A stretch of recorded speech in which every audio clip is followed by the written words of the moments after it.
સમાચારમાં વાત રાજકોટની કરીએ।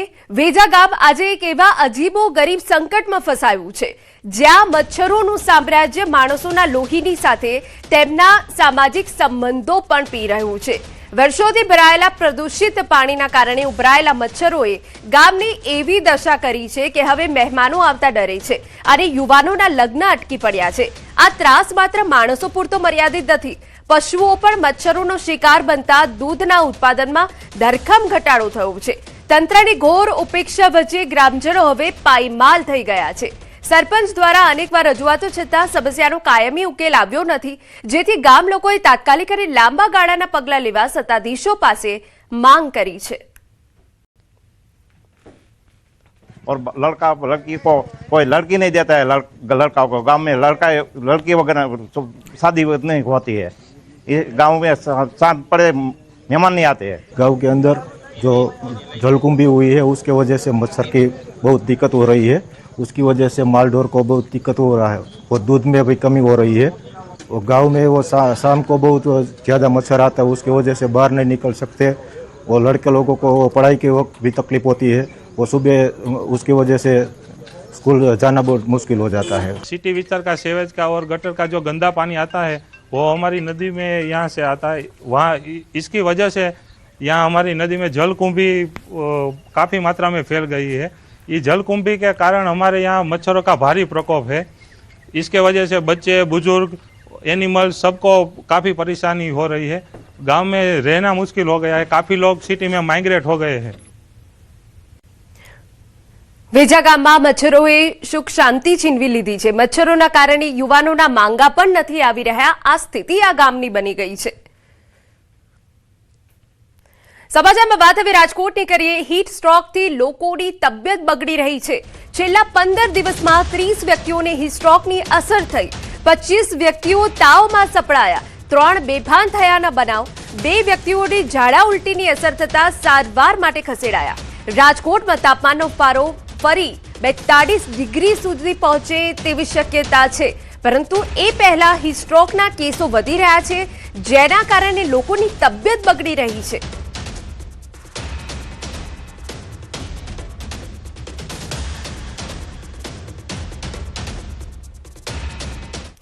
જામનગરની વાત કરીએ। જિલ્લા પંચાયતી આરોગ્ય શાખાની ઓફિસમાં આગનો બનાવ બન્યો।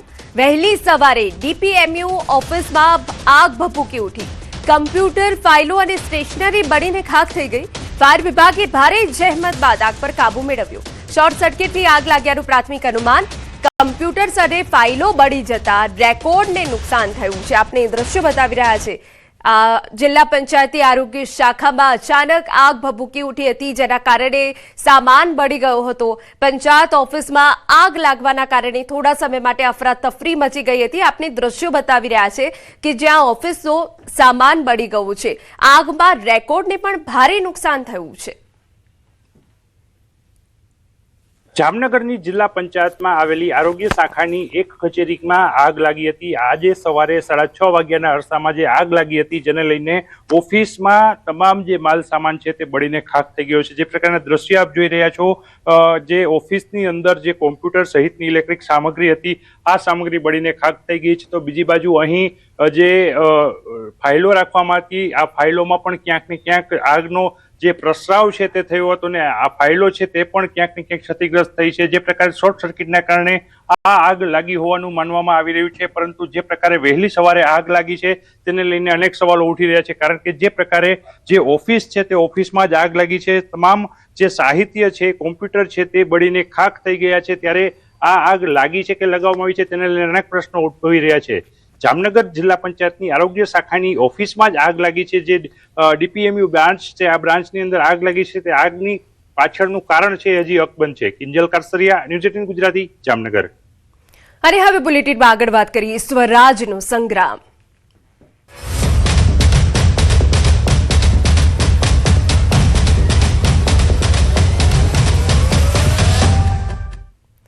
રાજકોટના જસદણ તાલુકા ભાજપના ઉપપ્રમુખ સસ્પેન્ડ થયા।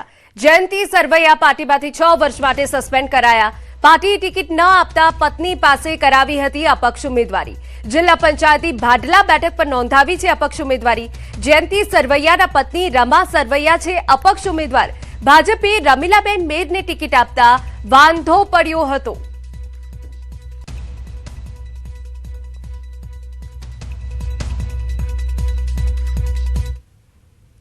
મહીસાગરમાં ભલાલા બેઠક પર રાજકીય ઉલટફેર જોવા મળ્યો.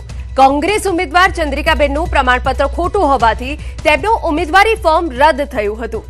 ભાજપના આગેવાનો દ્વારા વાંધા અરજી કરી ફોર્મ રદ કરાવવામાં આવ્યું હતું. હવે આ મામલે નવો જ વળાંક સામે આવ્યો.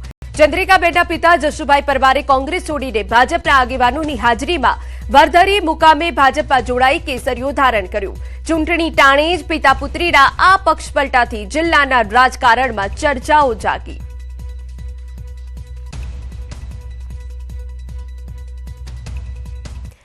સમાચારમાં વાત અમદાવાદ કરીએ તો અમદાવાદ શહેરમાં ચૂંટણી પૂર્વે રાજકીય ગરમાવો વધી જઈ રહ્યો છે. એક પછી એક વિસ્તારોમાં ભાજપને લોકો તરફથી જાકારો મળી રહ્યો છે. મતદારો ખુલ્લેઆમ વિરોધ નોંધાવી રહ્યા છે, જેના કારણે પ્રચાર માટે ગયેલા ભાજપના કાર્યકરોને કેટલીક સોસાયટીઓમાં પ્રવેશ પણ આપવામાં આવ્યો નથી. ખાસ કરીને અસારવા વિસ્તારમાં છેલ્લા કેટલાક દિવસોથી પરિસ્થિતિ તંગ બની છે, જ્યાં હોદ્દેદારો સાથે લોકોની ઉગ્ર બોલાચાલી પણ જોવા મળી રહી છે. વાસણા લાંભા બાદ હવે અસારવામાં ભાજપ માટે ભારેલા અગ્નિ જેવી સ્થિતિ છે.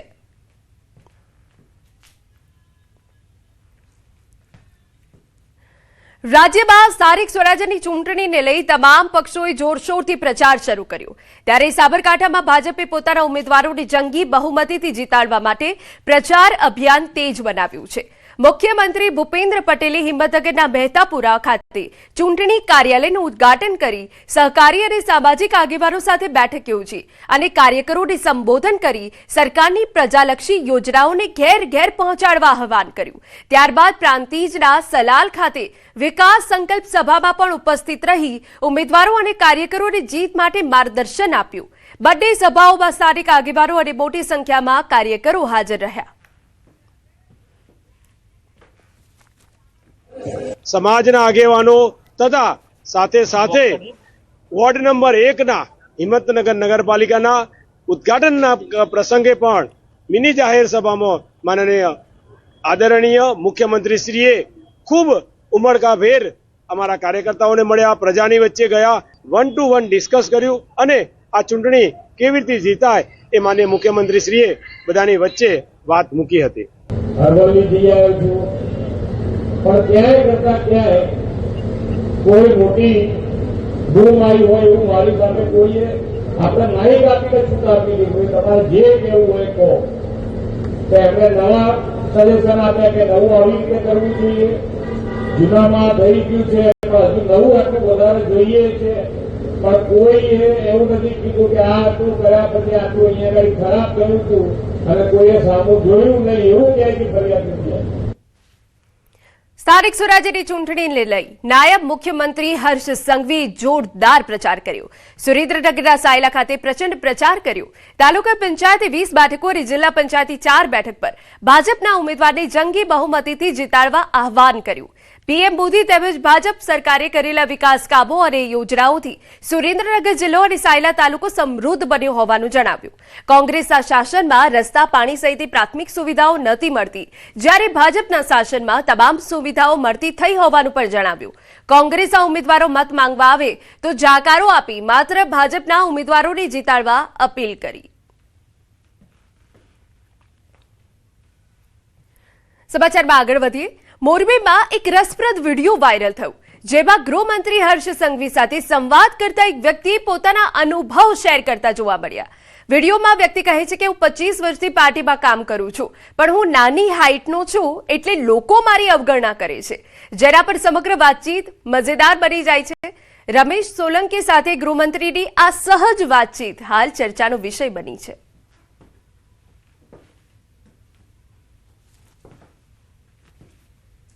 કેટલા વર્ષથી ભાજપમાં? 20 થી 25 વર્ષથી. કયા બૂથ સંભાળો તમે?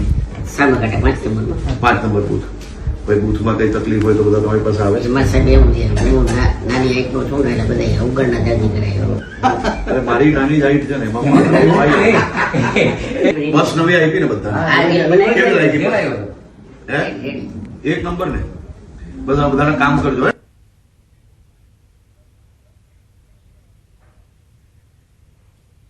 સ્થાનિક સ્વરાજ્યની ચૂંટણીને લઈ અમદાવાદમાં ભાજપે ચૂંટણી પ્રચાર તેજ કર્યો છે।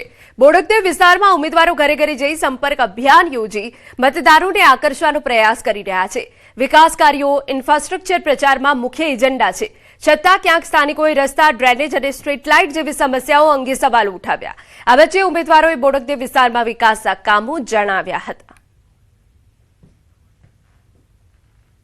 સ્થાનિક સ્વરાજ્યની ચૂંટણીને લઈને ખાસ કરીને ઉમેદવારો છે તેઓ એડી ચૂંટણીનો જોર લગાવી રહ્યા છે અને ડોર ટુ ડોર કેમ્પેન ચાલી રહ્યા છે। તે અંતર્ગત ખાસ કરીને બોડકદેવ વોર્ડના 4 ઉમેદવારો છે, ભાજપના ઉમેદવારો કે જેઓ ડોર ટુ ડોર કેમ્પેન કરી રહ્યા છે। મારી સાથે પૂર્વ સ્ટેન્ડિંગ ચેરમેન છે, તેમની સાથે પણ વાતચીત કરીશું। દેવાંગભાઈ ધાણી, દેવાંગભાઈ શું કહેશો? જે પ્રકારે માહોલ સર્જાયો છે એમાં પણ ખાસ કરીને જીતની આશા તો વ્યક્ત કરી રહ્યા છો, પરંતુ તેની સાથે શું કહેશો? કેટલી લીડથી આપ જીતી શકો?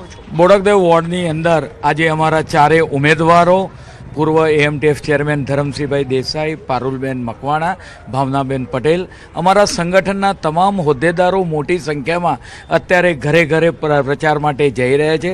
દેશના પ્રધાનમંત્રી નરેન્દ્રભાઈ મોદી સાહેબની જે વિકાસની જે રાજનીતિ છે, એના જે વિકાસના થયેલા કામો છે એ ઘર ઘર સંપર્ક દરમિયાન અમે પહોંચાડી રહ્યા છે।